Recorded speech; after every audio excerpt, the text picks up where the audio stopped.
नमस्कार साथियों, Kalyani IAS academy के डिजिटल प्लेटफॉर्म पर आपका हार्दिक स्वागत है। पिछले लेक्चर्स में हमने औद्योगिक क्षेत्र से संबंधित मुद्दों एवं इनिशिएटिव्स के बारे में पढ़ा था।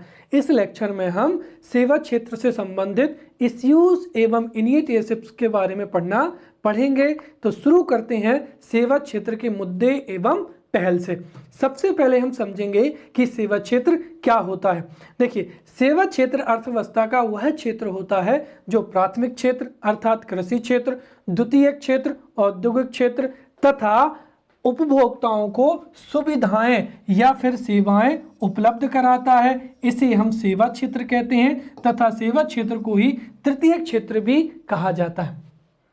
सेवा क्षेत्र में वस्तुओं का उत्पादन नहीं होता है, बल्कि इसमें ज्ञान तथा जानकारी को सेवा के रूप में रूपांतरित किया जाता है। जैसे यहाँ पर हो जाएगा बैंकिंग सेवाएं, हो जाएगा बैंकिंग सेवाएं, इंश्योरेंस सेवाएं, यातायात, संचार, परिवहन, राइट, निर्माण इत्यादि इत्यादि जो सेवाएं होती हैं उनको हम क्या कहते हैं, उनको हम सेवा क्षेत्र के अंतर्गत ही सम्मिलित किया जाता है। अगर हम सेवा क्षेत्र को बहुत अच्छे से समझें तो सेवा क्षेत्र में कई प्रकार की सेवाओं को सम्मिलित किया जाता है। जैसे सबसे पहला हो जाएगा यहाँ पर सेवा व्यवसाय। तो सेवा क्षेत्र के अंतर्गत पहला हो जाएगा सेवा व्यवसाय, जिसमें शिक्षण सेवाएं आ जाएंगी, स्वास्थ्य सेवाएं हो जाएंगी, संचार सेवाएं हो जाएंगी इत्यादि। फिर मरम्मत के कार्य, जैसे पुराने वाहनों का, राइट, पुराने वाहनों का इलेक्ट्रॉनिक उपकरणों को रिपेयर करना या उनकी मरम्मत करना, राइट। तीसरा होटल एवं रेस्तरां की जो सुविधाएं हैं, तो सेवा व्यवसाय, मरम्मत, होटल एवं जो रेस्तरां की सेवाएं हैं उनको सेवा क्षेत्र में सम्मिलित किया जाता है। फिर यातायात सेवाएं, जिसके तहत वस्तुओं को एवं व्यक्तियों को एक स्थान से दूसरे स्थान तक पहुंचाने का कार्य किया जाता है। जैसे यातायात सेवाओं में यहाँ पर सड़क यातायात हो जाएगा, जिसमें वाहनों के माध्यम से, ट्रक, बस के माध्यम से वस्तुओं एवं व्यक्तियों को एक स्थान से दूसरे स्थान तक पहुंचाया जाता है। वैसे ही रेलवे यातायात और तीसरा हवाई यातायात। तो जो यातायात एवं परिवहन की सेवाएं होती हैं वो तृतीय क्षेत्र या सेवा क्षेत्र में ही आती हैं। वहीं भंडारण की सेवाएं, चाहे वस्तुओं का हो या कृषि उत्पादों का हो या फलों का, सब्जियों का भंडारण करना वेयर हाउसेस के माध्यम से या कोल्ड स्टोरेज के माध्यम से, तो जो यहाँ पर भंडारण की सुविधाएं उपलब्ध कराते हैं, जैसे वेयर हाउसेस है के फिर कोल्ड स्टोरेज है, वे सभी भी सेवा क्षेत्र में आते हैं। फिर वहीं संचार एवं प्रसारण, राइट, संचार में दूर दराज स्थित क्षेत्रों में लोगों के साथ में कम्युनिकेट करना एवं उन तक संदेश पहुंचाना एवं प्राप्त करना, तथा टेलीविज़न, रेडियो के माध्यम से सूचनाओं का, मनोरंजन का प्रसारण करना। वहीं इसमें वित्तीय सेवाएं भी आती हैं। वित्तीय सेवाओं के तहत इसमें पूरा का पूरा बैंकिंग सेवाएं हो जाएंगी, राइट, जमाओं को स्वीकार करना, उन पर ब्याज देना, निवेश के लिए ऋण देना, तो बैंकिंग सेवाएं हो जाएंगी। फिर इंश्योरेंस सेवाएं हो जाएंगी, राइट, एवं अन्य सेवाएं हो जाएंगी। तो वित्तीय क्षेत्र में बैंकिंग, इंश्योरेंस से संबंधित जो जितनी भी सेवाएं हैं वो सेवा क्षेत्र के अंदर ही सम्मिलित होती हैं। इसके साथ ही हमारे देश में शासकीय, राइट, यहाँ पर प्रशासन हेतु लोक प्रशासनिक सेवाएं, जैसे आप अभी एमपीपीएससी की तैयारी कर रहे हैं, जब आप एक प्रशासनिक अधिकारी बन जाएंगे तो देश में जितनी भी सेवाएं हैं, राइट, वो प्रशासनिक सेवाएं इसमें ही आती हैं, तथा रक्षा सेवाएं तथा अन्य सेवाएं आ जाएंगी।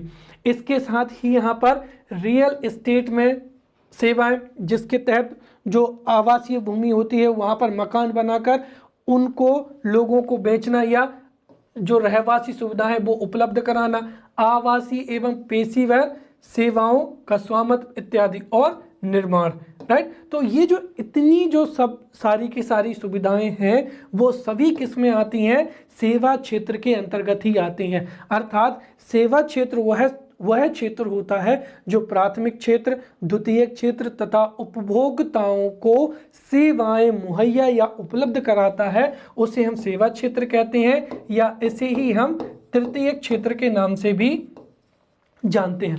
अगर भारतीय अर्थव्यवस्था में इसके महत्व को समझें तो वर्तमान समय में जो सेवा क्षेत्र है, वर्तमान समय में सेवा क्षेत्र भारतीय अर्थव्यवस्था में या भारतीय अर्थव्यवस्था की वृद्धि का इंजन बन चुका है। अर्थात सबसे अधिक जो योगदान है वो सेवा क्षेत्र का ही है। भारतीय जीडीपी में सेवा क्षेत्र की हिस्सेदारी वर्तमान समय में सबसे अधिक सेवा क्षेत्र की होती है, जो कि हमारी भारतीय अर्थव्यवस्था के विकासशील स्वरूप से विकसित अर्थव्यवस्था की ओर अग्रसरता को दर्शाता है। इस बात का मतलब ये हुआ कि देखिए, जिस देश की अर्थव्यवस्था या जीडीपी में प्राथमिक क्षेत्र, राइट, प्राथमिक क्षेत्र जैसे कृषि क्षेत्र या प्राथमिक क्षेत्र वह क्षेत्र होता है जिसमें प्राकृतिक संसाधनों, जो प्राकृतिक संसाधनों पर निर्भर होता है, जैसे कृषि, पशुपालन। तो जिस देश की जीडीपी में या अर्थव्यवस्था में प्राथमिक क्षेत्र का योगदान अधिक होता है, वहाँ की अर्थव्यवस्था जो अविकसित अर्थव्यवस्था होती है, क्योंकि वहाँ पर तकनीकी विकास उतना नहीं हो पाता है। फिर जिस देश की अर्थव्यवस्था में द्वितीयक क्षेत्र, राइट, प्राथमिक क्षेत्र की तुलना में द्वितीयक क्षेत्र या तृतीयक क्षेत्र का योगदान बढ़ने लगता है, वहाँ की जो अर्थव्यवस्था होती है वो कैसी होती है? विकासशील अर्थव्यवस्था होती है, राइट। उसमें धीरे धीरे जो है तकनीकी वृद्धि होने लगती है, राइट, और जो है औद्योगिकरण की प्रक्रिया भी प्रारंभ हो जाती है। वहीं अगर हम बात करें तो ऐसे देश जिसमें तृतीयक क्षेत्र या सेवा क्षेत्र का सर्वाधिक योगदान होता है, वहाँ की जो अर्थव्यवस्था होती है वो कैसी अर्थव्यवस्था होती है? विकसित अर्थव्यवस्था होती है। अगर हम भारत की बात करें तो चूंकि स्वतंत्रता के समय भारतीय अर्थव्यवस्था या भारत की जीडीपी में सबसे ज़्यादा जो योगदान था वो कृषि क्षेत्र का था, इसीलिए स्वतंत्रता के समय भारत की अर्थव्यवस्था कृषि प्रधान अर्थव्यवस्था या कृषि अर्थव्यवस्था थी। परंतु स्वतंत्रता के बाद में हमारे देश में औद्योगिकरण की प्रक्रिया प्रारंभ हुई और वहीं सेवा क्षेत्र का प्रचलन भी बढ़ने लगा, जिसके फलस्वरूप वर्तमान समय में जो सबसे अधिक हिस्सेदारी है वो किसकी हिस्सेदारी है? यहाँ पर सेवा क्षेत्र की हिस्सेदारी है, राइट। इसीलिए सेवा क्षेत्र को भारतीय अर्थव्यवस्था का इंजन कहा जाता है। इसके साथ ही सेवा क्षेत्र, इसके साथ ही भारत एकमात्र ऐसा देश है जिसमें जो है द्वितीयक क्षेत्र से अधिक तृतीयक क्षेत्र का योगदान है। अर्थात सामान्य रूप से जब अर्थव्यवस्थाएं विकास की एक श्रेणी से निकलकर दूसरी श्रेणी में जाती हैं तो पहले वो प्राथमिक क्षेत्र की हिस्सेदारी बढ़ती है, फिर जब वो विकासशील अवस्था में होती है तो द्वितीयक क्षेत्र की जो है हिस्सेदारी में वृद्धि होती है। लेकिन भारत एक ऐसा देश है जिसने द्वितीयक क्षेत्र को छोड़ते हुए सीधा भारतीय जीडीपी में तृतीयक क्षेत्र की जो है हिस्सेदारी बढ़ी है, राइट। तो भारतीय अर्थव्यवस्था वर्तमान समय में विकासशील अर्थव्यवस्था है और भारतीय अर्थव्यवस्था में वर्तमान समय में जो सबसे अधिक योगदान है वो तृतीयक क्षेत्र का या सेवा क्षेत्र का ही है, राइट। इसके साथ ही अगर हम भारत के जो जितने भी आंकड़े हैं या सूचक हैं उनकी दृष्टि से बात करें तो भारत के सकल मूल्य वर्धन ग्रॉस वैल्यू एडेड में जो सेवा क्षेत्र है उसकी भागीदारी कितनी है? 55.2% है और लगभग इतनी ही प्रतिशत जो भागीदारी है वो किसमें है? जीडीपी में भी है। तो भारत की जीडीपी एवं जीबीए में आधे से अधिक जो हिस्सेदारी है वो किसकी है? सेवा क्षेत्र की है। वहीं अगर हम रोजगार की बात करते हैं तो रोजगार में यह 30% योगदान देता है। भारत के कुल रोजगार उपलब्धता में 30% हिस्सेदारी सेवा क्षेत्र की है। और वहीं अगर हम निर्यात में बात करें तो 38 से लेकर 40% के बीच में जो है निर्यात में योगदान होता है। इसके साथ ही सेवा क्षेत्र प्राथमिक क्षेत्र एवं द्वितीयक क्षेत्र की गतिविधियों के लिए भी बहुत ही महत्वपूर्ण होता है। आप समझिए, अगर हम कच्चे माल को जैसे कृषि उत्पादकों को उद्योगों तक नहीं ले जाएंगे और यातायात के माध्यम से हम फिनिश्ड जो वस्तु हैं उनको बाजार तक नहीं पहुंचाएंगे तो उससे ना तो प्राथमिक क्षेत्र का विकास होगा और ना ही द्वितीयक क्षेत्र का विकास होगा। इस दृष्टि से हम कह सकते हैं कि सेवा क्षेत्र जो है वो प्राथमिक क्षेत्र एवं द्वितीयक क्षेत्र के लिए भी बहुत महत्वपूर्ण होता है। तो अब तक हमने यहाँ पर सेवा क्षेत्र एवं सेवा क्षेत्र के महत्व को समझ लिया है। अब हम जो है हमारे सिलेबस में सीधा दिया हुआ है कि issues, right, issues and initiatives in the field of service sector. तो हम यहाँ पर अब पढ़ेंगे सेवा क्षेत्र में, सेवा क्षेत्र से संबंधित मुद्दे या सेवा क्षेत्र से संबंधित समस्याएं या सेवा क्षेत्र से संबंधित चुनौतियां। ये जो प्रश्न है ये हो सकता है 11 नंबर में या 5 नंबर में पूछा जा सकता है कि सेवा क्षेत्र से संबंधित मुद्दे कौन कौन से हैं, या फिर सेवा क्षेत्र की प्रमुख समस्याओं पर प्रकाश डालिए, या फिर सेवा क्षेत्र की प्रमुख चुनौतियों का वर्णन कीजिए। ये जो प्रश्न है ये 5 नंबर या 11 नंबर में पूछा जा सकता है।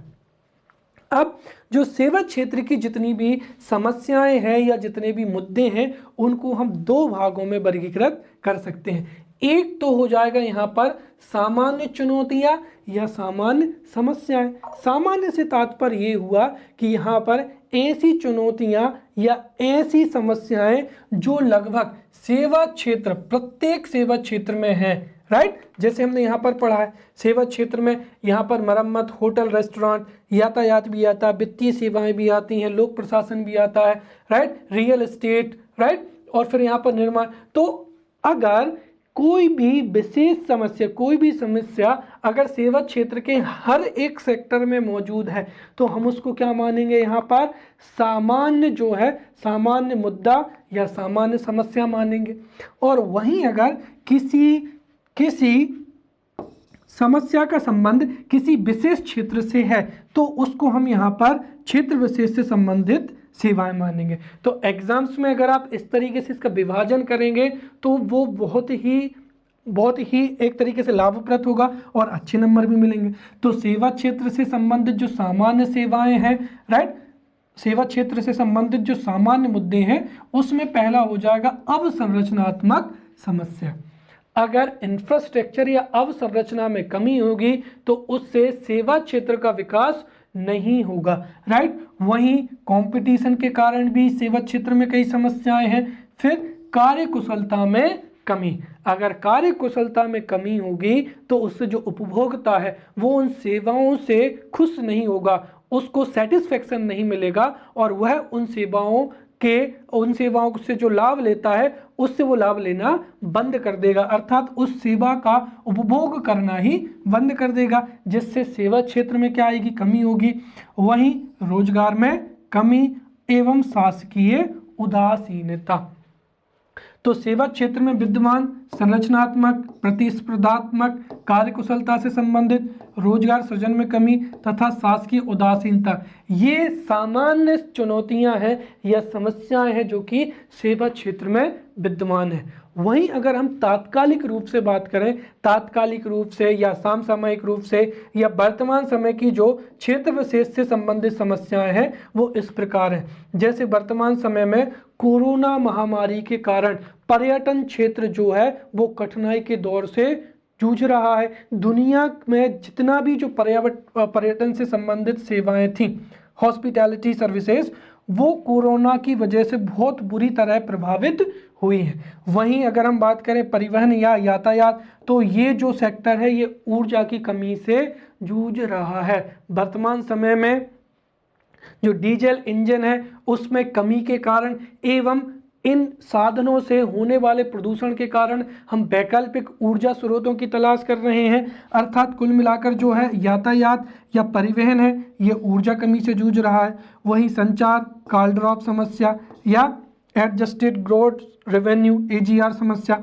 वहीं व्यापार कई कठिनाइयों से, और बैंकिंग सेक्टर आपको पता ही है NPA की समस्या से यहाँ पर जूझ रहा है। यहाँ पर ध्यान रखें, हो सकता है कि एग्जाम्स में 5 नंबर में पर्यटन से संबंधित चुनौतियाँ पूछ ली जाएं या बैंकिंग क्षेत्र से संबंधित चुनौतियाँ पूछ ली जाएं, तो हमको इनको एकल रूप से भी तैयार करना है और इस प्रश्न को सामूहिक रूप से भी तैयार करना है। तो शुरुआत करते हैं हम यहाँ पर अवसंरचना के अभाव से। तो सेवा क्षेत्र से संबंधित पहली चुनौती या समस्या जो है अवसंरचना का अभाव। देखिए, भारत के ग्रामीण क्षेत्रों एवं शहरी क्षेत्रों में कई प्रकार की अवसंरचना में अभाव पाया जाता है, जैसे परिवहन के लिए सड़कों का ना होना, राइट, फिर 24 घंटे बिजली न होना, प्रसारण एवं भंडारण सेवाओं की अवसंरचना में भयंकर कमी पाई जाती है। और जैसा कि आप जानते हैं कि अगर सड़कें नहीं होंगी, वेयर हाउसेज नहीं होंगे, तो उससे जो दूर दराज के क्षेत्र हैं, राइट, और खासकर ये जो समस्याएं होती हैं अवसंरचना से संबंधित, ये सड़कों का ना होना, फिर संचार की सेवाओं का ना होना, राइट, भंडारण की सेवाओं का ना होना, ये सेवाएं खासकर ग्रामीण क्षेत्रों में, दूर दराज के क्षेत्रों में, पहाड़ी क्षेत्रों में एवं कम जनसंख्या घनत्व वाले क्षेत्रों में इन अवसंरचना का क्या पाया जाता है, अभाव पाया जाता है। यही कारण है कि ग्रामीण क्षेत्र हो या दूर दराज के क्षेत्र हो, उसमें सेवा क्षेत्र का अधिक विकास नहीं हो पाता है, राइट। जैसे अगर हम देखें तो ग्रामीण क्षेत्रों में उतनी अच्छी बैंकिंग सेवाएं भी नहीं है, राइट, ना ही वहां पर होटल, रेस्टोरेंट, यातायात, ट्रांसपोर्ट, इन सेवाओं का अभाव पाया जाता है। उसका कारण यह है कि अवसंरचना में कमी। तो अवसंरचना, सड़क, बिजली, भंडारण इत्यादि की कमी की वजह से दूर दराज के क्षेत्र, ग्रामीण क्षेत्रों में जो है सेवा क्षेत्र का अभाव होता है, राइट। दूसरा हो जाएगा यहाँ पर प्रतिस्पर्धा। देखिए, 1991 के बाद में भारत में एलपीजी मॉडल को अपनाया गया, जिससे भारत में निजीकरण, वैश्वीकरण एवं उदारीकरण को बढ़ाया गया है। उदारीकरण से भारतीय अर्थव्यवस्था दुनिया के अन्य देशों की अर्थव्यवस्थाओं से जुड़ चुकी है तथा भारत में तकनीकी के क्षेत्र में पूंजी प्रवाह, तकनीकी प्रवाह एवं अन्य सुविधाओं के जो प्रवाह में बहुत ही आसानी है। इसी वजह से वर्तमान समय में प्रतिस्पर्धा भी बढ़ चुकी है और भारतीय सेवा क्षेत्र दुनिया के विकसित देशों के सेवा क्षेत्र से प्रतिस्पर्धा में पीछे रह रहा है, जो कि एक चुनौती है, राइट। जैसे उदाहरण के तौर पर अगर हम कहें ऑटोमोबाइल इंडस्ट्रीज, दुनिया में जर्मनी है, जापान है, वहाँ की जो ऑटोमोबाइल इंडस्ट्रीज हैं वो उनके पास में तकनीकी उपलब्धता के कारण या फिर पेटेंट होने की वजह से उन देशों में जो ऑटोमोबाइल सेक्टर का जो ग्रोथ हुआ है वो हमारे देश में हुआ ही नहीं है। या फिर हम बीपीओ की बात करें तो इन सब में जो प्रतिस्पर्धा है उसकी वजह से हमारी जो घरेलू कंपनियां हैं या घरेलू सेवाएं हैं वो भी प्रतिस्पर्धा का सामना कर रही हैं और उनको कई समस्याओं से भी जूझना पड़ रहा है। तीसरा यहाँ पर हो जाएगा कार्यकुशलता। देखिए, सेवा क्षेत्र में जो है यहाँ पर उपभोक्ता प्रत्यक्ष रूप से, चाहे वो परिवहन से संबंधित हो, होटल से संबंधित हो, रेस्तरां से संबंधित हो, इन सभी सुविधाओं का उपभोग करता है। और इन क्षेत्रों के जो कार्मिक होते हैं, राइट, या कार्य करने वाले होते हैं, जब उनमें प्रशिक्षण की कमी होती है या कार्यकुशलता की कमी होती है तो वो जो सेवाएं उपलब्ध कराते हैं उनसे उपभोक्ता नाखुश होते हैं या फिर उत्साहित नहीं होते हैं या संतुष्ट नहीं होते हैं। और जाहिर सी बात है, जब उपभोक्ता इन सेवाओं से संतुष्ट नहीं होगा तो उन सेवाओं के लाभ लेने की या उन सेवाओं के उपभोग करने की रुचि में भी क्या होगी, कमी आएगी। और यही कारण है कि कार्यकुशलता ना होने की वजह से उपभोक्ता संतुष्ट नहीं होते हैं और उसकी वजह से अन्य सेवाओं के प्रति भी उनका रुझान क्या होता है, कम होने लगता है, राइट।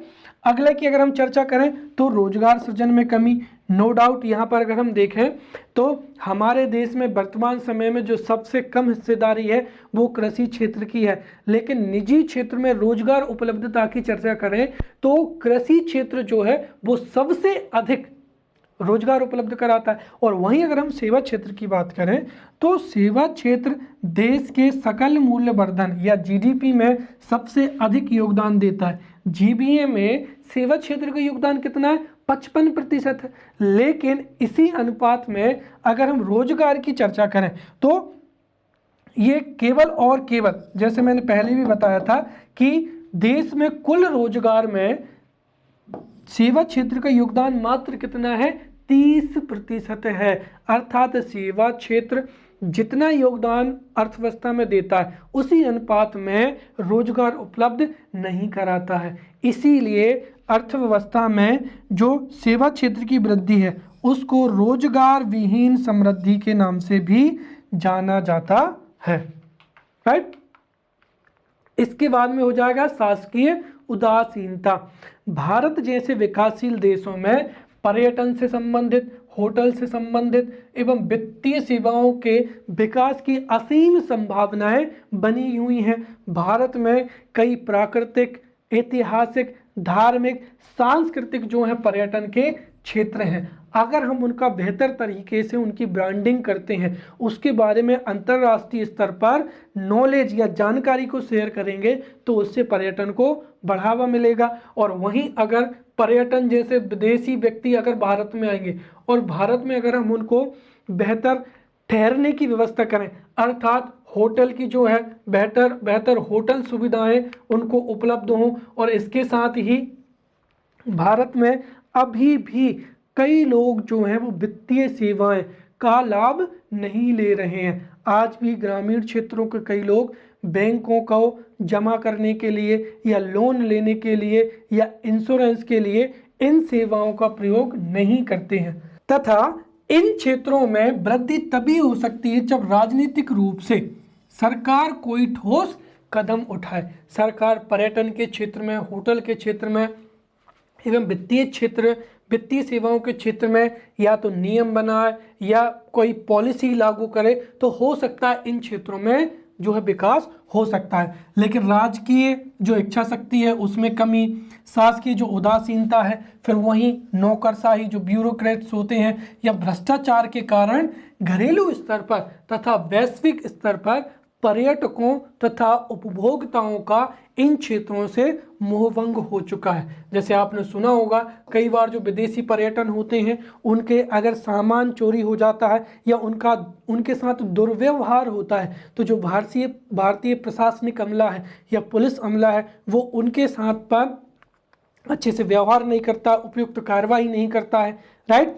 वहीं पर घरेलू स्तर पर जो वित्तीय सेवाएं हैं उनमें भी, जो जितनी भी वित्तीय सेवाएं हैं उनमें भी भ्रष्टाचार है या लेट लतीफ़ी जैसी कई समस्याएं होती हैं, जिससे भी घरेलू स्तर पर या अंतर्राष्ट्रीय स्तर पर सेवा क्षेत्र में वृद्धि नहीं हो रही है।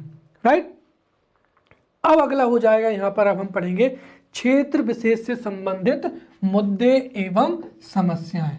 राइट। यहाँ से हम जितने भी क्षेत्र विशेष से संबंधित मुद्दे एवं समस्याओं को पढ़ेंगे, हमको इनको 5 नंबर या 3 नंबर के लिए भी तैयार करते जाना है। जैसे हो सकता है कि ये प्रश्न भी पूछा जाए कि कोरोना महामारी के कारण, राइट, कोरोना महामारी के कारण पर्यटन क्षेत्र किस तरह से प्रभावित हुआ है, समझाइए। राइट। तो हमको यहाँ पर जो जितनी भी हैं मैंने यहाँ पर शॉर्ट में मैं आपको बहुत अच्छे से एक्सप्लेन करूँगा, तो आपको बहुत अच्छे से याद रखना है। अगर एग्जाम्स में ये 5 नंबर में आना है तो हम इसको पूरा का पूरा याद रखेंगे। राइट। तो पर्यटन या टूरिज्म की बात करें, देखिए पर्यटन या जो टूरिज्म एक ऐसा है कि सबसे पहली चीज़ तो ये है कि पर्यटन या टूरिज्म से हमारे देश में सेवा क्षेत्र में काफ़ी वृद्धि होती है और अर्थव्यवस्था में भी काफ़ी वृद्धि होती है। पर्यटन से एक और जहाँ पर हमारा विदेशी मुद्रा भंडार में भी क्या होती है, वृद्धि होती है, क्योंकि जो भी विदेशी व्यक्ति भारत में आएगा वो जैसे अमेरिका से आ रहा है तो वो डॉलर लेके आएगा और वो डॉलर हमारे देश में, हालांकि डॉलर जो है वो एयरपोर्ट पर ही या डॉलर को रुपया में कन्वर्ट कर लिया जाएगा और उस तरीके से वो हमारे देश में फिर रुपया खर्च करेगा। तो कुल मिलाकर जो है हमारा इससे फॉरेक्स रिजर्व बढ़ेगा। तो पर्यटन से विदेशी मुद्रा भंडार में भी वृद्धि होती है। तो वहीं जो सेवा क्षेत्र है, सेवा क्षेत्र में जैसे होटल हो जाएंगे, राइट, वो वही जैसे कोई भी विदेशी आएगा तो वो भारत में खर्च करने के लिए होटल में रुकेगा, खाना भी खाएगा, एंजॉय करेगा, और इसके लिए वो जहाँ जहाँ पर भी जाएगा वहाँ पर खर्च करेगा, जिससे होटल जो है रेस्टोरेंट हो जाएंगे या फिर जो भोजनालय हो जाएंगे उनमें भी क्या होगी, वृद्धि होगी। राइट। अब अगर आप देखें तो यहाँ पर जैसे ही कोरोना महामारी ने प्रवेश किया वैसे ही अंतरराष्ट्रीय स्तर पर लंबे लंबे लॉकडाउन इम्पोज किए गए, और इसकी वजह से लोगों का एक जगह से दूसरे जगह तक जाने में पूरी तरीके से प्रतिबंध लग गया। इससे चाहे वो वायु यातायात हो या होटल हो, रेस्टोरेंट हो या जो पर्यटन स्थल हैं वो बहुत बुरी तरीके से प्रभावित हुए हैं। दुनिया में जो अर्थव्यवस्थाएं पर्यटन पर आधारित थी, जैसे अगर हम यहाँ पर बात करें स्विट्जरलैंड हो जाएंगे, कई यूरोपियन देश हो जाएंगे, कई एशियन देश हो जाएंगे जो पर्यटन के लिए ही जाने जाते थे, जैसे मॉरिशस हो जाएगा, स्विट्जरलैंड हो जाएगा, वो अर्थव्यवस्थाएं बहुत बुरी तरीके से चरमरा गई हैं। तथा भारत में भी जो है पर्यटन से संबंधित जितने भी उप क्षेत्र थे वो भी बहुत बुरी तरीके से प्रभावित हुए हैं। राइट। दूसरी अगर हम बात करें होटल एवं रेस्टोरेंट की है, रेस्तरां की, तो होटल एवं रेस्टोरेंट भी कोरोना महामारी के कारण बहुत बुरी तरीके से प्रभावित हुए हैं। सरकार ने, आपको पता ही है कि सरकार ने होटल में बैठकर खाना खाने पर या उस पर कई तरीके की प्रतिबंध लगाए हैं। तो कोरोना महामारी के कारण जो है होटल एवं रेस्टोरेंट, या हम ये कहें कि जो पूरा हॉस्पिटैलिटी सेक्टर है वो बहुत बुरी तरीके से प्रभावित हुआ है। तीसरा हो जाएगा यहाँ पर परिवहन एवं यातायात। देखिए, परिवहन एवं यातायात प्राथमिक क्षेत्र की बात करें या द्वितीयक क्षेत्र अर्थात कृषि क्षेत्र, या कृषि क्षेत्र का जो कच्चा माल है उसको वो औद्योगिक इकाइयों तक ले जाता है और वहाँ से जो फिनिश्ड प्रोडक्ट है उनको मार्केट तक वो क्या करता है, उसकी आपूर्ति करता है। अर्थात जो यातायात एवं परिवहन है वो प्राथमिक क्षेत्र एवं द्वितीयक क्षेत्र के उत्पादों तथा व्यक्तियों को एक स्थान से दूसरे स्थान तक लाने ले जाने का कार्य करता है। परंतु वर्तमान समय में जो ऊर्जा समस्याएं हैं, जैसे पेट्रोल डीजल की कीमतों में वृद्धि, अब पेट्रोल डीजल की कीमतों में वृद्धि होती है तो उससे ये जो है ट्रांसपोर्ट कॉस्ट वो भी क्या होती है, बढ़ती है, और इससे भी क्या होता है कि परिवहन या यातायात का जो है वो बुरी तरीके से प्रभावित होता है। मान लीजिए आप आपके गांव से 10 किलोमीटर दूर है, अगर किराया कम होगा तो आप सोचेंगे क्यों ना मैं बस से या ट्रेन से जाता हूँ, लेकिन अगर किराया बहुत ज़्यादा होगा तो लोग सोचते हैं कि हम जो है या तो पैदल ही जाएंगे या फिर जाएंगे ही नहीं। राइट। तो उस वजह से एक तो इनमें क्या है कि जो ऊर्जा संसाधन है, ऊर्जा संसाधनों में यहाँ पर कमी आ रही है तथा ऊर्जा संसाधन डीजल पेट्रोल में कीमतों में वृद्धि हो रही है, और उसकी वजह से परिवहन एवं यातायात जो है वो भी बहुत बुरी तरीके से प्रभावित हो रहा है। और इसके साथ ही दूसरी जो समस्या है वो प्रदूषण की हो जाएगी। राइट। वर्तमान समय में वाहनों में वृद्धि होने से प्रदूषण हो रहा है, और प्रदूषण होने की वजह से जो BS4 नॉर्म्स है, अब सीधा हम BS जो है 6 नॉर्म्स की तरफ बढ़ रहे हैं। इससे क्या होगा कि जो जो मैन्युफैक्चर इकाइयाँ हैं उनको भी इससे कई क्या हो रही हैं, समस्याएं जा रही हैं। राइट। तो ये यहाँ पर प्रदूषण एवं ऊर्जा संसाधनों में वृद्धि, ये यातायात एवं परिवहन क्षेत्र की प्रमुख क्या है, समस्याएं हैं। राइट। अगला हो जाएगा संचार एवं टेलीकॉम कंपनियां। देखिए, वर्तमान समय में अगर संचार क्षेत्र की बात करें तो 5G में लेकर अंतरराष्ट्रीय स्तर पर असमंजस की स्थिति बनी हुई है। उसका कारण क्या है कि 5G जो टेक्नोलॉजी है, 5G टेक्नोलॉजी के उपकरण से संबंधित 5G टेक्नोलॉजी के उपकरण तथा उससे संबंधित जो सेवाएं हैं वो सबसे अधिक हुआवे के द्वारा यहाँ पर उपलब्ध कराई जा रही हैं। लेकिन यहाँ पर अमेरिका तथा समर्थित देश जैसे अमेरिका, ब्रिटेन, ऑस्ट्रेलिया, इन देशों का मानना है कि जो 5G नेटवर्किंग कंपनी हुआवे है उसका संबंध चीनी जांच एजेंसी से भी है। अर्थात इन उपकरणों के माध्यम से चीनी जो जासूसी एजेंसी है वो पूरे देश की संचार व्यवस्था की निगरानी कर सकती है। अर्थात यहाँ पर जो हुआवे है वो चीनी जांच एजेंसी के लिए उसके प्रवेश के लिए एक बैकडोर के तरीके से कार्य कर सकती है। ऐसी आशंका अमेरिका तथा अन्य देशों के द्वारा उठाई जा रही है और इस वजह से अमेरिका तथा दुनिया के कई देशों ने हुआवे के द्वारा जो है हुआवे के उपकरणों पर प्रतिबंध लगा दिया है और इस वजह से जो है 5G सेक्टर में 5G जो है फिफ्थ जनरेशन जो है जिसका उतनी तेजी से विकास नहीं हो पा रहा है जितनी तेजी से होना चाहिए, राइट। तो एक तो यहाँ पर हुआवे तथा चीनी जांच एजेंसी के संबंध की वजह से कई देशों ने हुआवे पर प्रतिबंध लगाया है जिससे संचार क्षेत्र में या 5G के विकास में उतनी तेजी से वृद्धि नहीं हो रही है। तो वहीं भारतीय जो कंपनियां हैं वो भी AGR की समस्या से जूझ रही हैं। आपको पता होगा कि सभी जो कंपनियां हैं चाहे वो भारतीय एयरटेल हो, वोडाफोन आइडिया हो, वो सुप्रीम कोर्ट में सरकार के खिलाफ उन्होंने केस लड़ रही हैं और जिसमें समस्या है AGR की। AGR क्या होता है ये अपने आप में एक बहुत बड़ा इश्यू है, लेकिन इसको अगर हम समझें तो सभी टेलीकॉम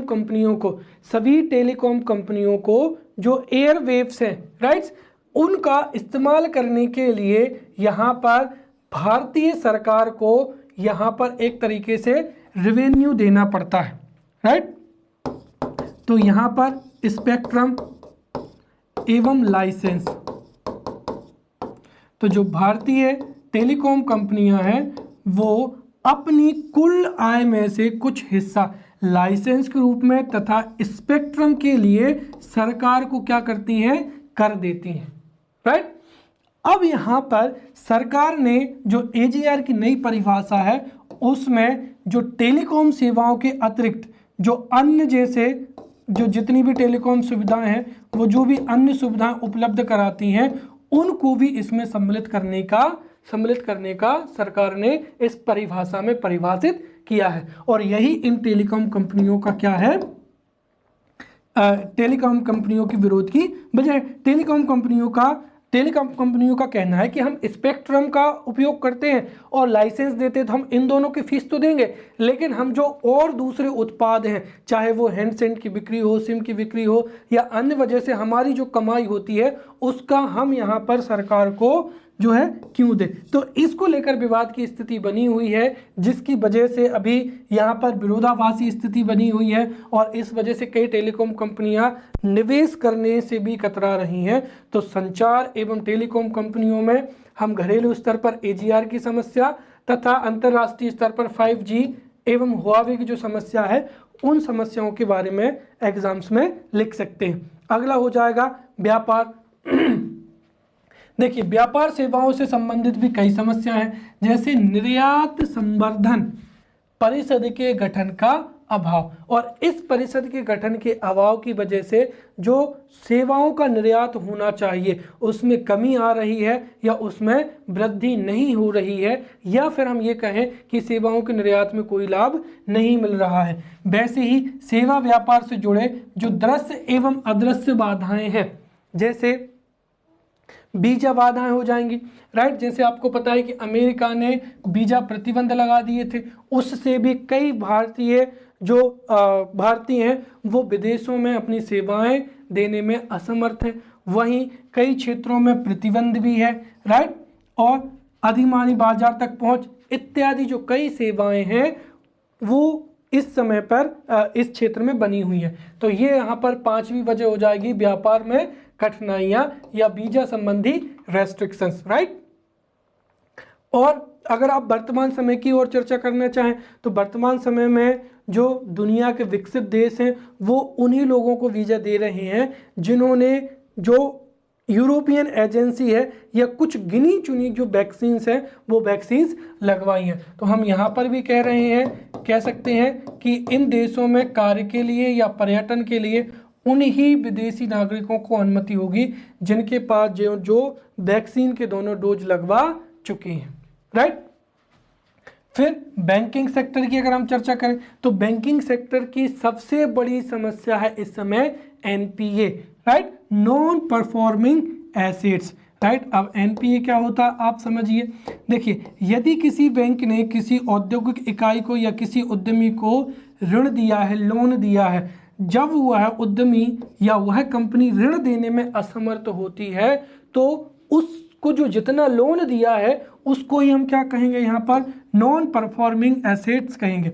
और जब नॉन परफॉर्मिंग एसेट्स बढ़ता है तो उसके फलस्वरूप जो बैंक हैं उनकी बैलेंस शीट भी क्या होती है, असंतुलन पैदा होता है। और बैलेंस शीट में जब असंतुलन पैदा होता है तो उससे बैंक क्या हो जाती हैं, कोलैप्स हो जाती हैं, राइट। कोलैप्स का मतलब क्या हुआ हो जाएगा, जैसे महाराष्ट्र में आपने देखा होगा यस बैंक क्राइसिस हो जाएगा, या अन्य बैंक जो हैं उनमें क्या होता है कि जो बैंक हैं, देखिए बैंकें क्या करती हैं, आगे हम लेक्चर में पढ़ेंगे, बैंकें जो है वो जमा स्वीकार करती हैं और इसी जमा पर वो यहाँ पर जैसे जो देश के नागरिक हैं, देश के नागरिकों ने अपनी जो सेविंग्स है वो किस में, बैंक में जमा की, और फिर बैंक इसी जमाओं को क्या करते हैं, यहाँ पर जो उद्योग हैं या उद्यमी हैं उनको निवेश हेतु ऋण देते हैं। और जब ये पैसा बैंक के पास में नहीं आ पाएगा तो बैंक जो है लोगों को अपनी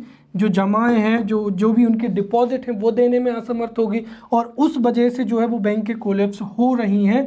और इस वजह से इसके फलस्वरूप जो है लोगों का, यहाँ पर अगर हम ये कहें कि जो बैंकिंग सुविधाएं हैं उन पर भी लोगों का भरोसा कम हो रहा है। और आप समझिए ये एक बहुत अच्छी नहीं है, क्योंकि लोगों का अगर बैंकिंग सुविधाओं से भरोसा उठ जाएगा तो वो अपनी जो है वो जमाएं स्वीकार नहीं करेंगे, और अगर अपनी जमाएं या सेविंग्स जो है बैंकों में डिपॉजिट नहीं करेंगे तो बैंकों के पास में यहाँ पर औद्योगिक क्षेत्र को लोन देने के लिए पैसा ही नहीं होगा।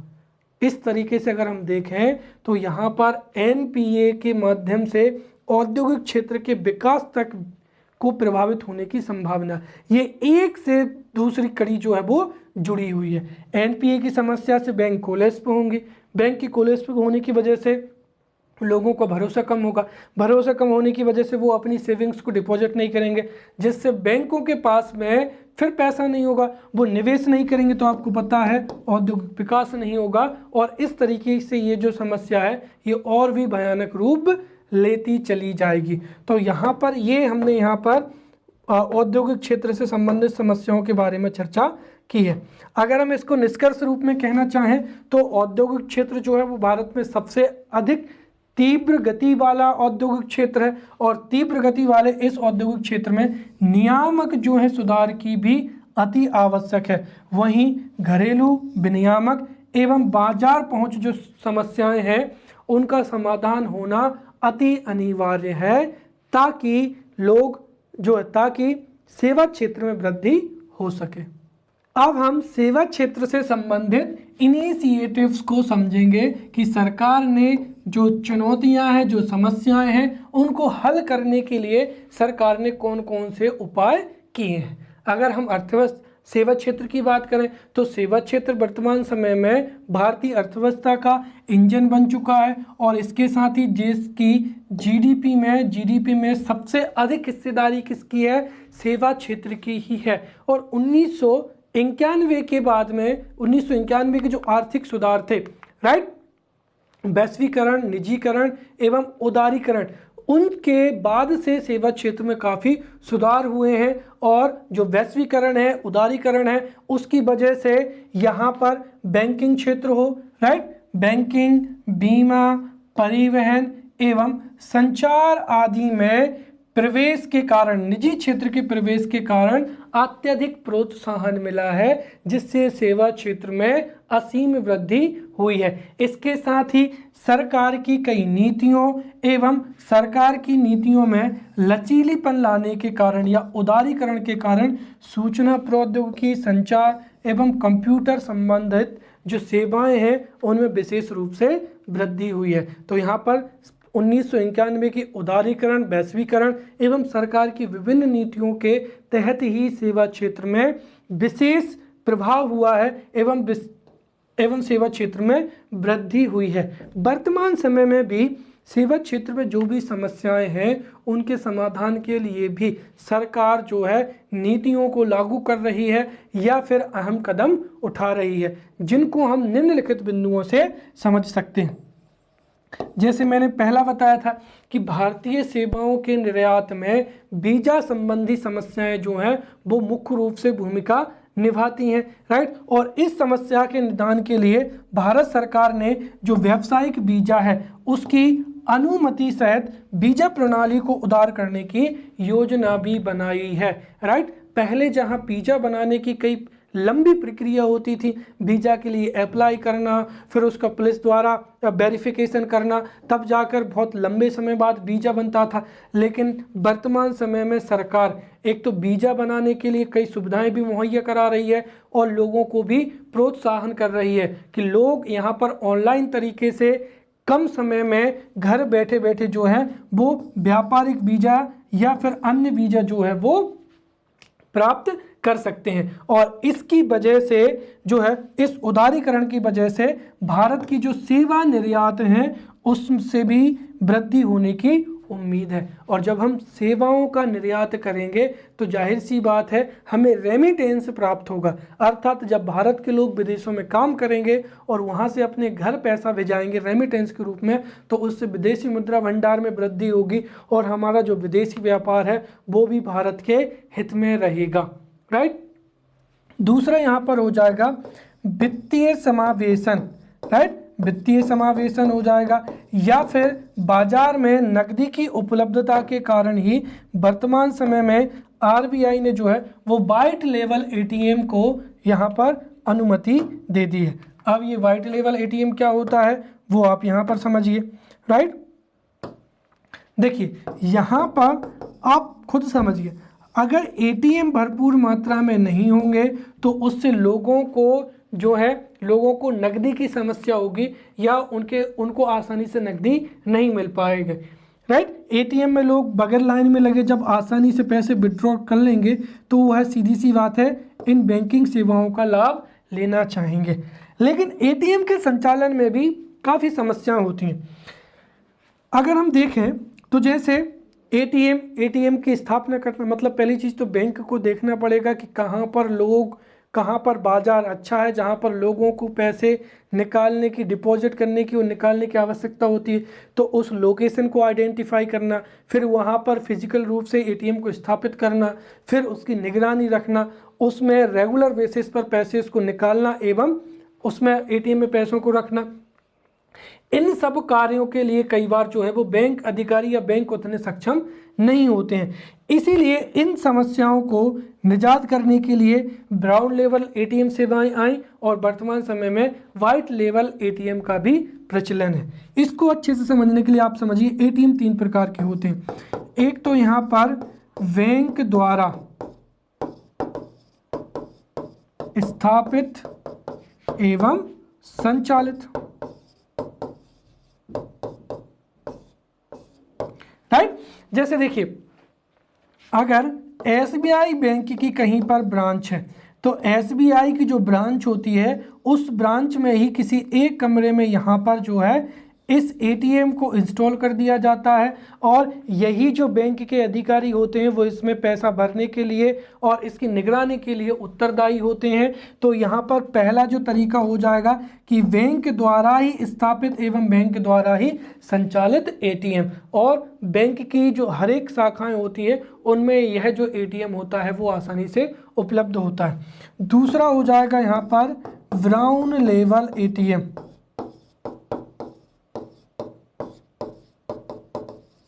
ब्राउन लेवल एटीएम में क्या होता है, अब चूंकि यहाँ पर जो बैंकें होती हैं वो एटीएम की स्थापना के लिए एक विशेष जगह को तलाश करने के लिए उसकी निगरानी के लिए जो है काफ़ी कठिनाई होती है। इसलिए ब्राउन लेवल एटीएम में क्या होता है, यहाँ पर इनकी स्थापना एवं निगरानी कोई दूसरी संस्था करती है और जबकि इसका प्रबंधन अर्थात इसमें पैसों को रिफिल करना जो है वो बैंक खुद ही करती है, राइट। जैसे अगर हम ये कहें कि एसबीआई बैंक ने किसी तीसरे व्यक्ति को यहाँ पर हायर किया उसने एटीएम की लोकेशन फिक्स की और उसकी जो है सिक्योरिटी के लिए वही व्यक्ति जिम्मेदार है।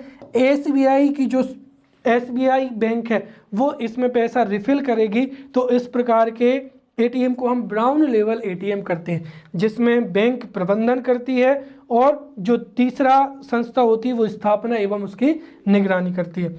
उसके बाद में आ जाता है white level, right, white level ATM. तो वाइट लेवल एटीएम में क्या होता है, वाइट लेवल एटीएम में यहां पर कोई भी ऐसी संस्था, राइट, जिसकी जो नेट संपत्ति वो 100 करोड़ से अधिक है, वह संस्था किसी भी क्षेत्र में एटीएम की स्थापना कर सकती है, उसकी निगरानी कर सकती है एवं वही उसके प्रबंधन के लिए भी क्या होती है, जिम्मेदार होती है। ये अपना भी जो है अपना लोगो लगाती हैं। जैसे मुथूट के जो एटीएम है वो जो है वाइट लेवल एटीएम हो जाएंगे। अब आप सोच रहे होंगे कि इससे जो है मुथूट संस्था को क्या फ़ायदा होगा। इसके लिए जो संस्थाएं होती हैं ये फिर बैंकों से यहाँ पर जो पर ट्रांजैक्शन होता है उस पर ये क्या करती हैं, यहाँ पर पैसा लेती हैं कि भाई जैसे यहाँ पर जो है मुथूट के किसी एटीएम से एसबीआई के 100 कस्टमर ने यहाँ पर ट्रांजैक्शन किया तो मुथूट जो है फिर वो एसबीआई से चार्ज करेगा। इस तरीके से जो है कि इनका स्थापना, इनका इंस्टॉलेशन, इनकी लोकेशन को आइडेंटिफाई करना, इनमें मैनेजमेंट, ये पूरा का पूरा कोई तीसरी ही बॉडी करती है। और जब कोई तीसरी बॉडी करेगी तो सीधी सी बात है वो मार्केट में हर एक लोकेशन पर, और इसका एक फ़ायदा और ये होगा कि ये जो है ये इसमें आप किसी भी बैंक का जो है एटीएम कार्ड यहाँ पर इस्तेमाल कर सकते हैं। तो इस वजह से यहाँ पर जो है नकदी के प्रवाह में यहाँ पर आसानी होगी। और इस नकदी के प्रवाह को आसानी से करने के लिए और लोगों को सुविधा मुहैया कराने के लिए आरबीआई ने थर्ड पार्टी जो है वाइट लेवल एटीएम है उनको स्वीकृति दे दी है। अब जिसकी वजह से वो अंतर्राष्ट्रीय कार्डों को भी क्या कर सकते हैं, स्वीकार कर सकते हैं। इसके साथ ही नकदी आपूर्ति के लिए किसी भी वाणिज्यिक बैंक से समझौता भी कर सकते हैं। इससे बाजार में नकदी की जो आपूर्ति है वो सतत रूप से रहेगी, राइट। इसके साथ ही बाजार में वर्तमान समय में आपने सुना होगा कि जो डीमोनेटाइजेशन है उसके बाद में लेन देन में सुगमता एवं डिजिटल ट्रांजैक्शन बढ़ाने के लिए भारत सरकार ने, या हम ये कहें कि आरबीआई ने बैंकों की मदद से भीम ऐप लॉन्च किया है। यूपीआई जो सेवाएं हैं वो उपलब्ध कराई जा रही हैं और एनपीसीआई की नीतियां, एनपीसीआई ने जैसे अगर आप देखें तो भीम ऐप हो जाएगा, फिर गूगल पे हो जाएगा, फ़ोन पे हो जाएगा, उनको ही हम यहाँ पर यूपीआई सेवाएं कहते हैं, तो वो यूपीआई सेवाएं हो जाएंगी। और फिर यहाँ पर जो है एनपीसीआई रुपे कार्ड जारी करने में भी मदद करता है। इस तरीके से डिजिटलीकरण, ये जो डिजिटल ट्रांजैक्शन उसको बढ़ाने के लिए सरकार यहाँ पर इनको प्रोत्साहित जो है वो कर रही है। तो सरकार आरबीआई के साथ मिलकर यहाँ पर डिजिटल ट्रांजैक्शन एवं लेन देन में सुगमता में वृद्धि के लिए तत्पर है और कई नीतियों भी लागू कर रही है। अगला हो जाएगा यहाँ पर भारतीय टूरिज्म को बढ़ावा देने के लिए अंतर्राष्ट्रीय स्तर पर पहुंच बढ़ाई जा रही है। अर्थात भारत के जो प्रसिद्ध व्यक्तित्व हैं जैसे अमिताभ बच्चन है और कोई अभिनेता हो सकता है, राजनेता हो सकता है, उनको टूरिज्म का ब्रांड एम्बेसडर बनवाया जा रहा है और अंतर्राष्ट्रीय स्तर पर भारत के जो पर्यटन स्थल हैं उनका प्रचार प्रसार किया जा रहा है, उनकी पहुंच बढ़ाई जा रही है। इसके साथ ही उनको ऑनलाइन वीज़ा उपलब्ध कराना, जैसे कोई व्यक्ति टूरिज्म के लिए आ रहा है तो उसको ऑनलाइन ही वीज़ा उपलब्ध करा देना, या फिर जैसे वो भारत में घूम रहा है उसको 8 दिन तक और रुकना है, तो आप सोचिए अगर उसको वीज़ा बढ़वाना होगा तो जैसे कान्हा किसली, जैसे मध्य प्रदेश में कान्हा किसली घूमने आया और उसका वीज़ा एक्सपायर हो रहा है। अब आप सोचो उसको अगर कान्हा किसली में 4 दिन और ठहरना है तो वो पहले वीज़ा एक्सटेंड कराने जाएगा दूतावास, और फिर उसके बाद में घूमेगा। तो अब सरकार ने यहाँ पर वीज़ा एक्सटेंड कराने की भी ऑनलाइन की जो है सुविधा उपलब्ध करा दी है। आप जहाँ पर हैं वहीं से ऑनलाइन वीज़ा को भी एक्सटेंड करा सकते हैं और उतने जो अतिरिक्त दिन है वो आप भारत में रह सकते हैं। तो ऑनलाइन वीज़ा बढ़ाने से एवं मार्केटिंग से, या हम ये कहें कि अंतर्राष्ट्रीय जो पहुँच है उसके बढ़ने से टूरिज्म सेक्टर में भी क्या होगा, बढ़ावा मिलेगा या इजाफा होगा। उसके साथ ही अगर हम यहाँ पर एक तरीके से देखें, सेवा पोर्टल, इलेक्ट्रॉनिकी और सूचना प्रौद्योगिकी मंत्रालय ने एक सेवा पोर्टल की शुरुआत की है। और ये जो सेवा पोर्टल है वो शिक्षा से संबंधित, स्वास्थ्य से संबंधित, विद्युत से संबंधित, जल एवं स्थानीय सेवाएं, न्याय, विधि, पेंशन आदि सरकारी सेवाओं की निर्बाध पहुंच एकल खिड़की के माध्यम से उपलब्ध कराएगी। अर्थात आपको शिक्षा, स्वास्थ्य, स्थानीय सेवाएं, इनसे संबंधित कोई सर्टिफिकेट डाउनलोड करना है, कोई अप्लाई करना है, तो आप उस सेवा पोर्टल के माध्यम से एकल खिड़की से इन सभी, मतलब एक ही प्लेटफॉर्म से इन सभी सुविधाओं का लाभ ले सकते हैं। जिससे इन सुविधाओं के लाभ लेने के लिए आपको कई ऐप डाउनलोड नहीं करने पड़ेंगे, कई वेबसाइट याद नहीं करनी पड़ेंगी, सीधा एक ही है, एक सेवा पोर्टल। उसी पोर्टल पे जाओ और जिससे संबंधित भी आपको अप्लाई करना है, कोई सर्टिफिकेट निकालना है, संशोधन करना है, आप आसानी से कर सकते हैं। इससे जो सेवाओं की पहुंच है वो भी बढ़ेगी और जो उपभोक्ता हैं, आम नागरिक हैं, उनको भी इससे सुविधा मिलेगी। राइट। इसके साथ ही यहाँ पर संचार एवं इलेक्ट्रॉनिकी और सूचना प्रौद्योगिकी मंत्रालय ने ग्राम स्तर के उद्यमियों को निर्देशन हेतु राष्ट्रीय विशेषज्ञों से बातचीत करने में एक ई सेवा जो वितरण है, ई सेवा वितरण केंद्र के कार्यरत होने के साथ ही सामान्य सेवाओं की संख्या बढ़ाने की यहाँ पर घोषणा की है। कहने का मतलब ये हुआ कि ये जो ई सेवा वितरण केंद्र है, ये ई सेवा वितरण केंद्र के माध्यम से भारत के ग्रामीण क्षेत्र के जो जितने भी उद्यमी हैं वो राष्ट्रीय स्तर के विशेषज्ञों से बातचीत करने में, उनसे सलाह लेने में, एडवाइस लेने में सफल होंगे।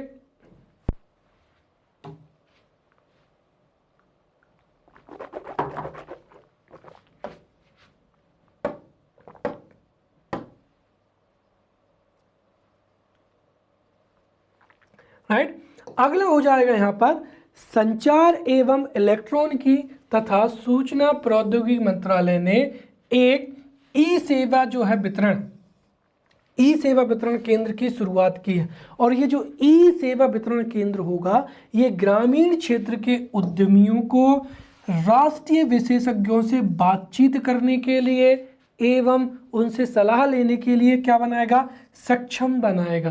राइट। और इसके साथ ही ये जो है सामान्य सेवा जो केंद्र हैं जो कि ग्रामीण क्षेत्र या राज्य स्तर में होंगे उनको भी यहाँ पर बढ़ाया जाएगा। तो जो ई सेवा वितरण केंद्र होगा और सामान्य सेवा केंद्र होगा, इन केंद्रों के माध्यम से ग्रामीण क्षेत्रों के जो जितने भी उद्यमी हैं या नागरिक हैं वो राष्ट्रीय स्तर के किसी भी विशेषज्ञ से सलाह ले सकते हैं, उनसे सीधा चर्चा कर सकते हैं, जिससे हम कह सकते हैं कि यहाँ पर जो सूचना है एवं जो सूचना है, अनुभव है, उसका प्रचार प्रसार यहाँ पर आसानी से हो सकेगा।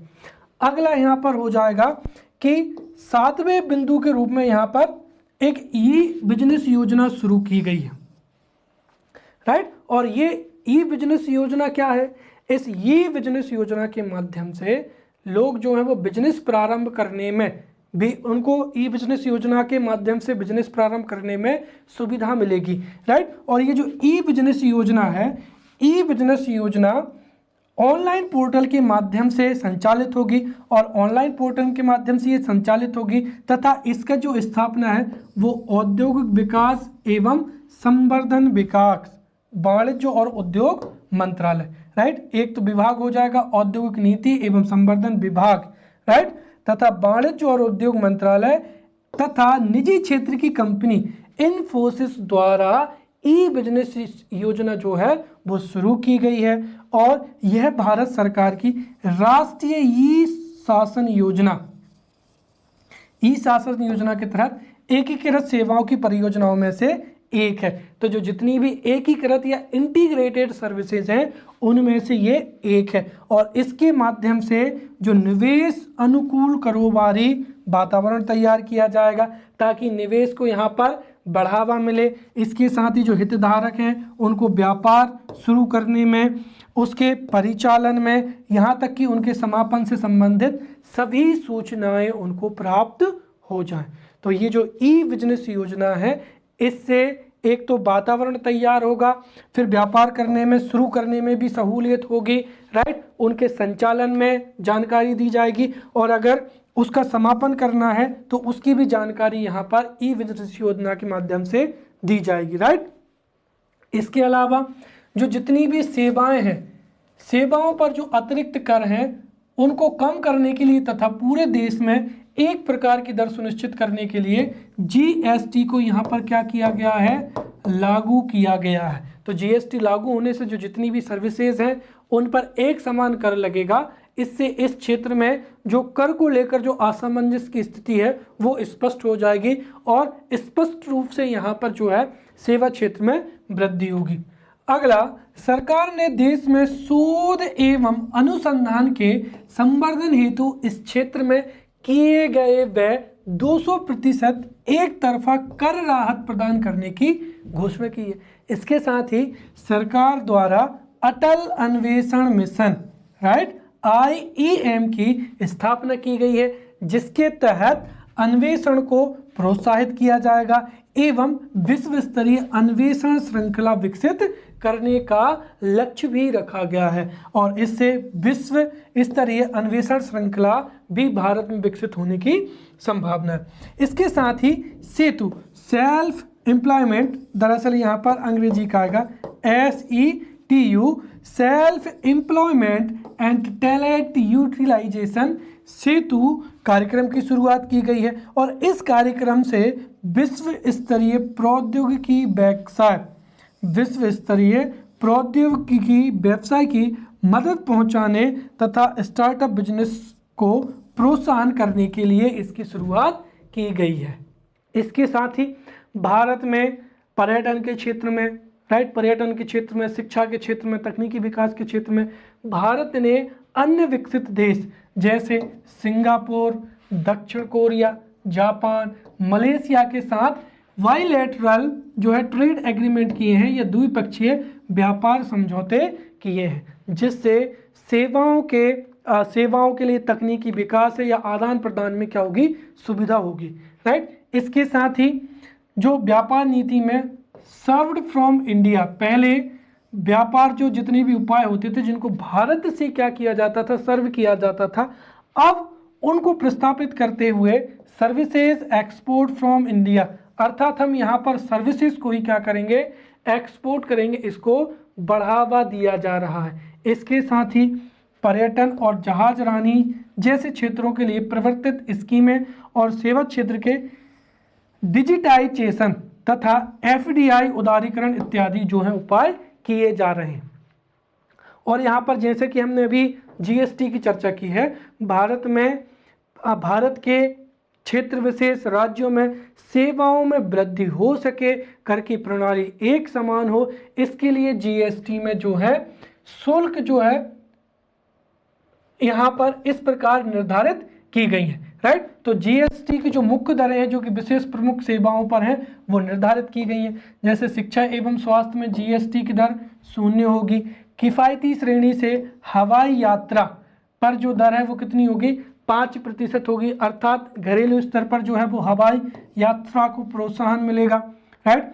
फिर रेल एवं समुद्री मार्ग से वस्तुओं के परिवहन पर GST की दर कितनी है, 5% होगी, ताकि निर्यात को बढ़ावा मिले और यातायात के संचालन जो है उसमें वृद्धि हो सके।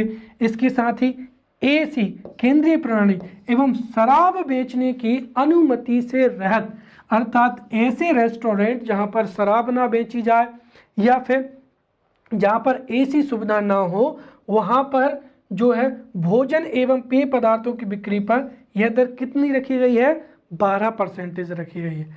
लेकिन ऐसे रेस्टोरेंट जहां पर ऐसे रेस्तरां या रेस्टोरेंट जहां पर एसी व्यवस्था होगी एवं शराब बेचने की अनुमति भी होगी, वहां पर दर कितनी है? 18% रहेगी। राइट। इसके साथ ही जो होटल गेस्ट हाउस है, जहां पर प्रतिदिन 1000 से 2500 रुपये पर कमरे मिलते हैं, वहां पर जीएसटी की दर कितनी है? 12% है, ताकि जो आम व्यक्ति है वो भी होटल या गेस्ट हाउस की सुविधाओं का लाभ ले सके। और वहीं पर जो आलीशान होंगे या सर्व सुविधा उपलब्ध उन कमरों के लिए जो है 2500 से 75 रुपये प्रतिदिन वाले कमरे, उनके लिए जीएसटी दर कितनी रखी गई है? 18%। अर्थात जो सामान्य होटल होंगे बगैर एसी वाले और बगैर शराब वाले, वहां पर भी जो जीएसटी की दर है वो 12% रखी गई है, और एसी और जो शराब वाले वहां पर 18%। वैसे यहाँ पर जो है महंगे जो कमरे होंगे या सर्व सुविधा उपलब्ध, उनके लिए 18% रखी गई है।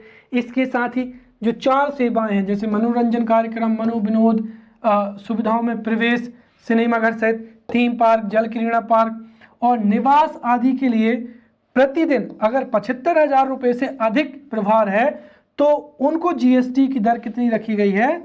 28% रखी गई है। राइट।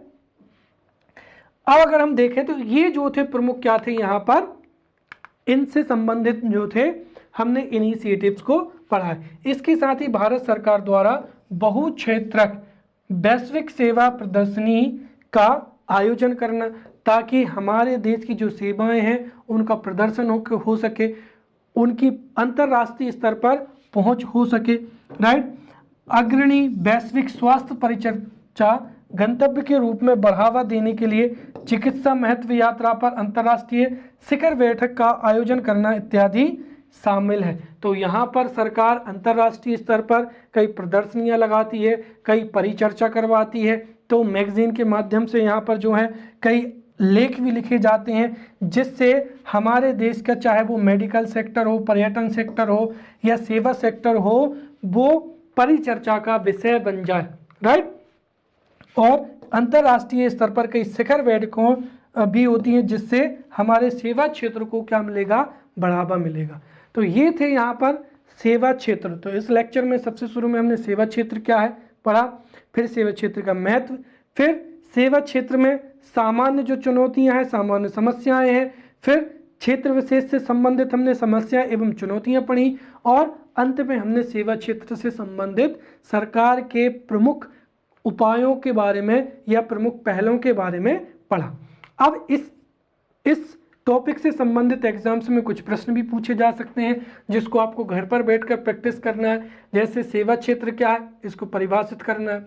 व्हाइट लेवल एटीएम क्या होता है, ई बिजनेस योजना क्या है, सेवा क्षेत्र का महत्व।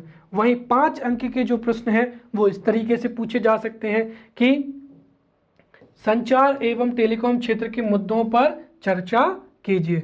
दूसरा, पर्यटन पर कोरोना महामारी के प्रभाव को स्पष्ट कीजिए। तीसरा प्रश्न हो जाएगा, सेवा क्षेत्र की सामान्य समस्याओं पर प्रकाश डालिए।